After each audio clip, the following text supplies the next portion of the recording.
In one of the most despicable displays we've seen, one player spit in another's face during a playoff game. It all went down in Pittsfield, Massachusetts. On the left, the spitter is Rob Spenard, a member of Old Rochester. On the receiving end, as illustrated by Brianna Steele of Spectrum One News and CBSAlbany.com, is Malachi Perry of Pittsfield. Here is Perry speaking with Spectrum One regarding the incident. We have seen terrible sportsmanship in the past. In the sport of wrestling, Cooper Corder on the left defeated Hafid Alicia. Instead of moving on, Alicia would shake Corder's hand and then sucker punch him. Corder suffered a broken nose. In hockey, the Ligue Nord-Américaine de Hockey League, to be exact, Derek Parker of the Laval North Patrollers is going to cheap shot former NHL man Patrick Bordelot. It appeared the simple reason was because Bordelot refused to fight. All this to say, sports can get out of hand when competitors sense the disadvantage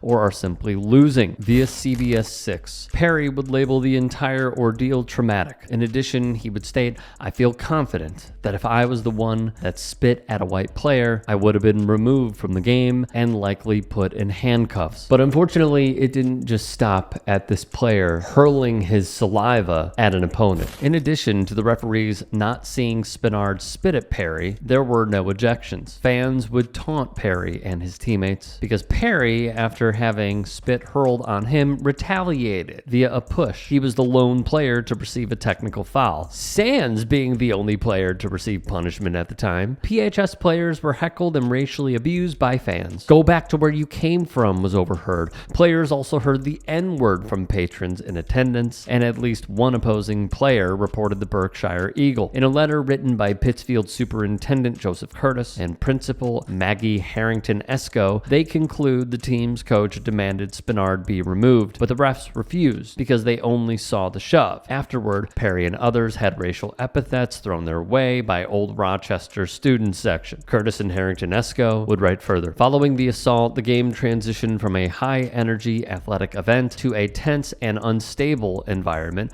affecting not just our players and coaches, but also our families, student supporters, and community members. This incident prompted a response from PHS staff and students. Two PHS staff members, both men of color, were swiftly surrounded by police officers. Throughout the remainder of the evening, law enforcement remained stationed around these two staff members and the PHS fan section. Coaches, players, and fans reported that they experienced comments, including but not limited to, "Go back to where you came from," "He's a effing ghetto punk," "You guys effing suck," and "You're a B," both during and after the game from Old Rochester students, fans, and parents. According to staff from the school, it also did not end there. When our team and supporters were escorted out of the gym without assistance, they were left vulnerable to further harassment and a subsequent assault, which occurred outside the building by a spectator. Meanwhile, Coach Edgerton kept his team in the gym as long as possible, awaiting a police escort. Eventually, MIAA representative Steve Dubzinski escorted the coach and team to the locker room. During this passage, our team had to traverse through the ORR parent section, where adults from their team directed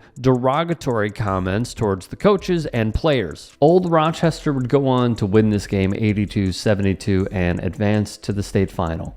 But the Old Rochester Regional School District released this statement in the aftermath, which read in part, "Direct administration immediately launched an investigation which confirmed the incident. Old Rochester Regional High School has identified the player involved. He is no longer a member of the Old Rochester boys varsity basketball team and has since taken responsibility for his actions." The Berkshire Eagle would write, "Perry viewed it as a learning experience for many in a predominantly white environment to see what black athletes go through, showing wisdom beyond his years and the inverse of what he suffered at the hands and mouths of his opponents." Shockingly or not, the Massachusetts Interscholastic Athletic Association has on their website a message that reads, "Addressing hate in school sports." They even offer training courses. However, the lack of action speaks volumes. Old Rochester would go on to lose in the final with a final score of 61-40. I conclude with this. Firstly, before doing so, if you can, please become a channel member. Go to youtube.com/TYD Sports.